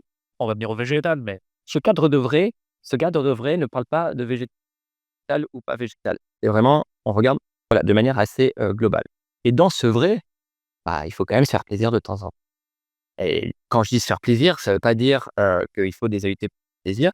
Moi, personnellement, je parle vraiment en ma personne. Je consomme très peu d'AUT parce que je passe beaucoup de temps à cuisiner. C'est une de mes passions et ce n'est pas le cas de tout le monde. Euh, mais c'est vrai qu'on peut se faire plaisir avec des AUT. Et de nouveau, c'est une question de là par contre, c'est une question de récurrence et de quantité. Et donc, dans ce cadre de vrai, il y a la place aux AUT, mais pas plus de 15% des calories quotidiennes. il reste de la marge, finalement. Ce qui laisse de la marge. Alors Et après, rien qu'avec ces petits 15%, voilà.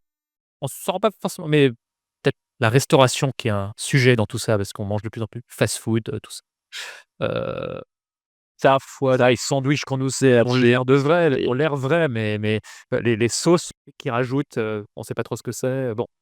On ne sait pas trop ce que c'est, effectivement. Mais c'est C'est pour ça que c'est peut-être les difficile de 15 en dehors de la laisser, voilà. exactement. 15 ça vient vite, hein. C'est ce que je Ça dis. peut venir vite. Effectivement, certaines études ont montré que certains AIT ne sont pas forcément mauvais, vraiment très mauvais pour la santé, comme je ne prendrai pas l'exemple, mais comme certaines margarines. Heu, mais là, de nouveau, ça veut dire qu'on doit être expert pour arriver à distinguer lesquelles sont bonnes, lesquelles sont pas bonnes, et cetera. Donc c'est pour ça que ce 15% d'AUT est une sorte de zone de confort dans le vrai. Me permet d'avancer un Donner, peu, ouais. Vas-y. Et pour donner un exemple sur les 15 par exemple, tu vas prendre une barre chocolatée, aux cacahuètes, pour pas citer de marque, si on voit de quoi je parle, donc une barre chocolatée, caramel cacahuète, c'est 500 calories environ. 15 de tes apports caloriques journaliers, si tu prends, 1 800 calories par jour, c'est 270.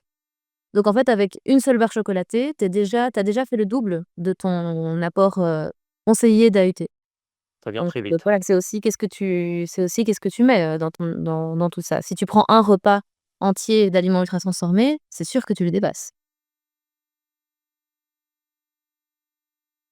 Avançons. Je avançons donc sur le deuxième V, c'est le végétal. Alors, ce végétal ne nous dit pas qu'il faut devenir végétarien. Non, non, pas du tout. Ce qu'il nous dit, c'est que la dominante de notre alimentation, une fois qu'elle est vraie, doit être à dominante végétale.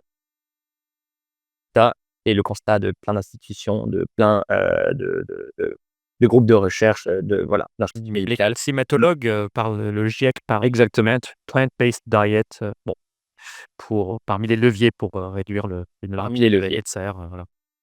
Et donc dans ce végétal, de nouveau, il y a une marge en termes de combien de calories par jour peuvent être animales. Là, il y a de nouveau un pourcentage qui est conseillé de 15% de calories animales par jour, à nouveau de qualité.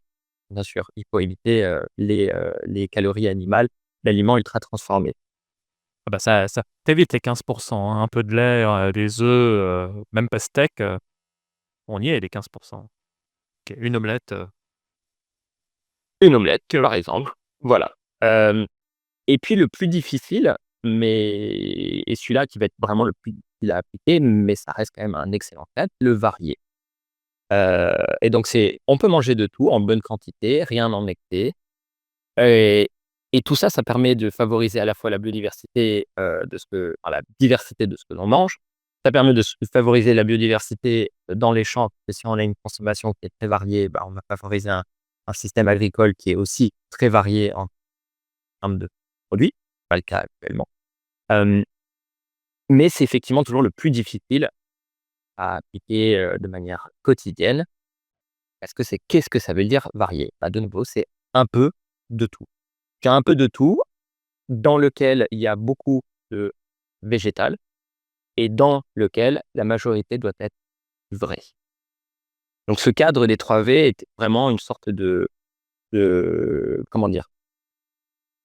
D'outil que l'on peut utiliser de manière quotidienne pour nous dire, «Je ne sais pas trop comment manger, quel régime faire», bah, pourquoi pas utiliser la règle des 3 vrais, au mieux que l'on puisse, hein, et en fonction de qui on est, de notre secteur, de notre catégorie socio-économique, de notre culture et cetera. Mais c'est un cadre qui peut être accessible à, beaucoup, pas toutes, mais beaucoup, de personnes. Comment bien manger? Heu, Déjà, dans nos échanges précédents, tu nous dis: «Qu'est-ce qui se passe? Qu'est-ce que c'est bien manger si on n'a que 10 à 15 minutes par jour?» Et plus d'argent. Alors et pas beaucoup d'argent. Alors déjà, je vais être un peu provoque, mais est-ce que le réel problème aujourd'hui n'est pas qu'on ait que 10 à 15 minutes pour faire ce genre de choses? Il y a de ça. Alors après, voilà, le travail, les enfants, les transports, voilà, on n'a pas 2 heures, on n'a pas non plus 1 heure, loin de là. Exactement. Mais c'était ma première mais c'était mon premier. Alors après, ça va être une question de choix. Les personnes préfèrent passer plus de temps à faire ça que d'autres choses. Après, on aussi notre manière d'être, on va favoriser, l'explosion de tout ce qui est emporté. L'exposition du à emporter, de nouveau pour pas citer de nom, d'entreprises, voilà, ubérisées qui nous apportent la nourriture à domicile. Au passage, je tiens quand même à dire que, j'invite à regarder, les personnes qui travaillent sur ce sujet, mais personnellement, je trouve que c'est une forme de esclavagisme moderne sociétalement accepté. C'est mon impression. Regardez le film «L'histoire de Souleymane», entre autres. Voilà, Parenthèse refermée. parenthèse refermée. En tout cas, c'est comment bien manger. Heu, Là, c'est vraiment très difficile parce que le choix n'est pas forcément accessible. Ça reste, ça reste ça reste un endroit dans lequel on a effectivement beaucoup de liberté, mais il y a aussi beaucoup, beaucoup de flou. On ne sait pas trop quel quoi faire comme choix, qu'est-ce qui est bon pour mes enfants, qu'est-ce qui est bon pour moi, mais à la fois comment, leur faire plaisir. Donc ça amène à plein de questions socio-économiques, de perception, de valeurs. Donc comment bien manger? Bah, c'est très difficile de répondre.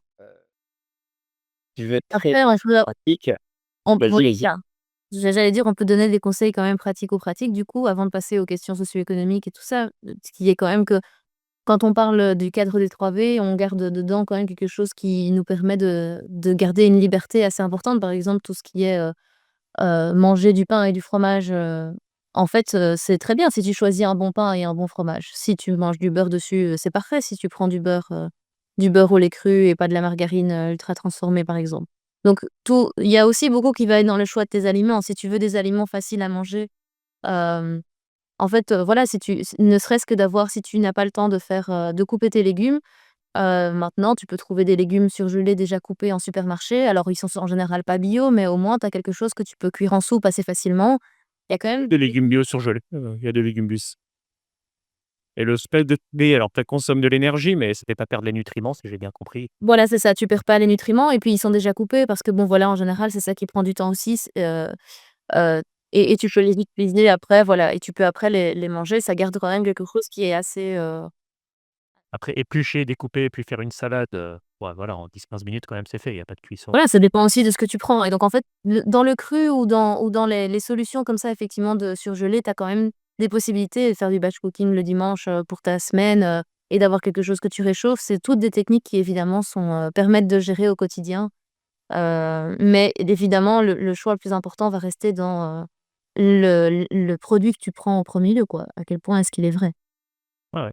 Un stock de lentilles ou autres légumineuses, batch cookées, bon ça prend pas 20-25 minutes de cuire des lentilles, c'est pas 2 heures non plus, mais ouais, refroidies dans une salade, enfin Oui, c'est ça, ou bien tu les prends, voilà, en bocal, alors du coup, tu as des ici, ça devient la question des emballages, hein. Tu te retrouves du coup avec, du verre et le verre, c'est pas non plus l'idéal au niveau de la production ou du métal, enfin des conserves, mais au niveau de ta santé, en tout cas, tu as quelque chose qui reste assez Si, facile. mais ça, je suis d'accord, mais quand même, il y a certaines marques où c'est en conserve, où le sucre est ajouté en plus et d'autres additifs qu'il faut aussi faire attention, Aussi, ouais, attends, effectivement.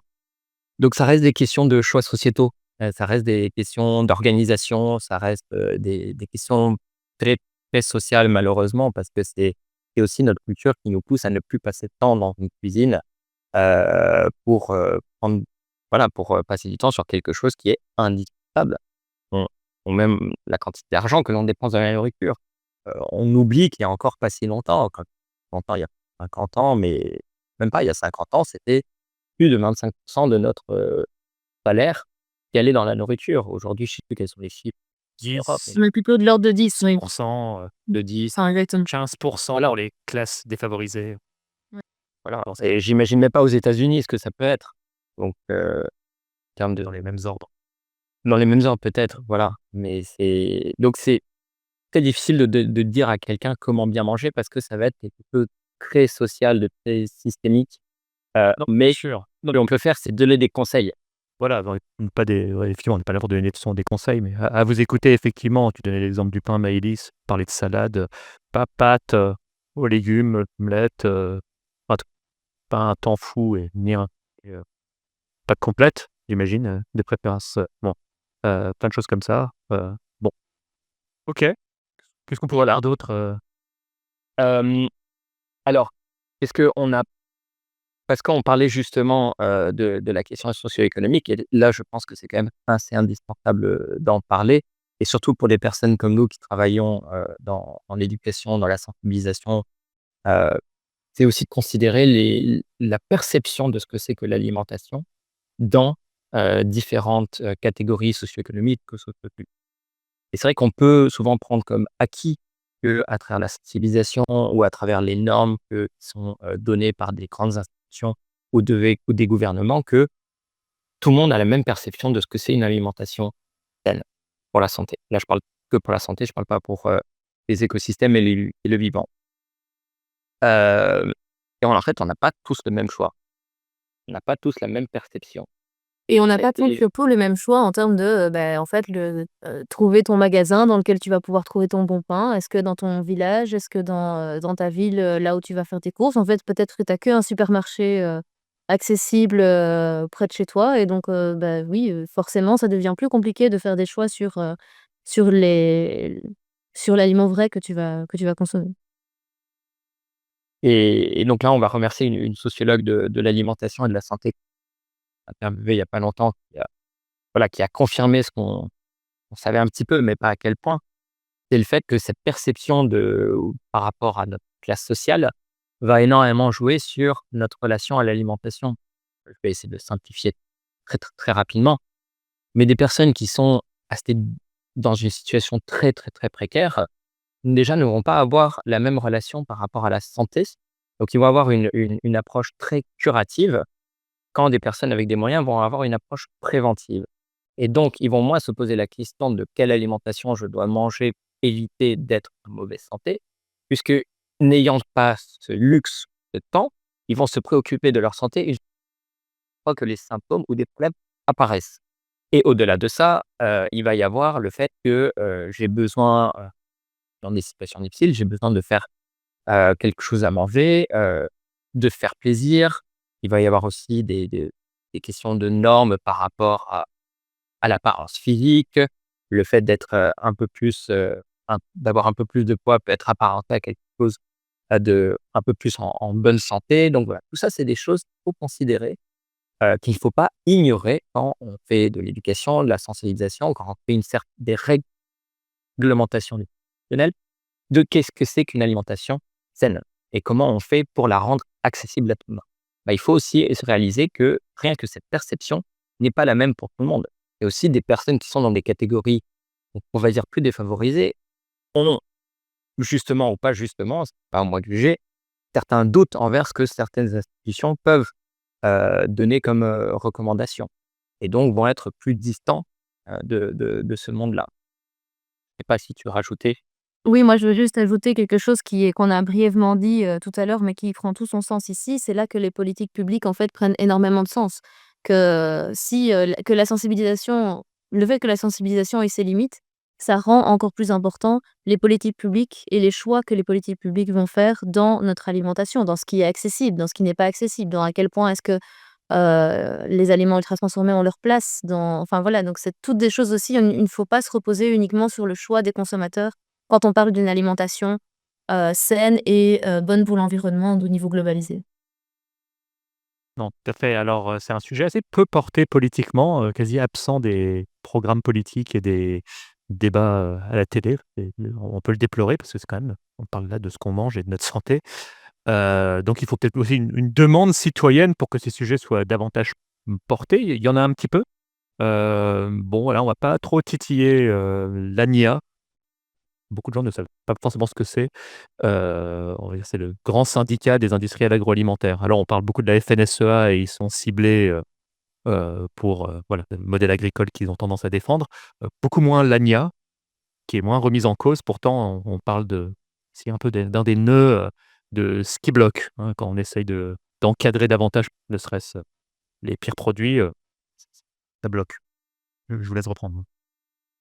Ça bloque, donc par rapport à tout ça, mais ça bloque au niveau tout simplement juridique et quand on voit qu'il n'y a toujours pas vraiment d'analyse, d'impact coût-bénéfice par rapport à des substitutions de produits chimiques, que ça soit dans le secteur de la chimie ou dans l'alimentation, ça rend aussi, la chose très compliquée à avoir des réglementations qui sont claires.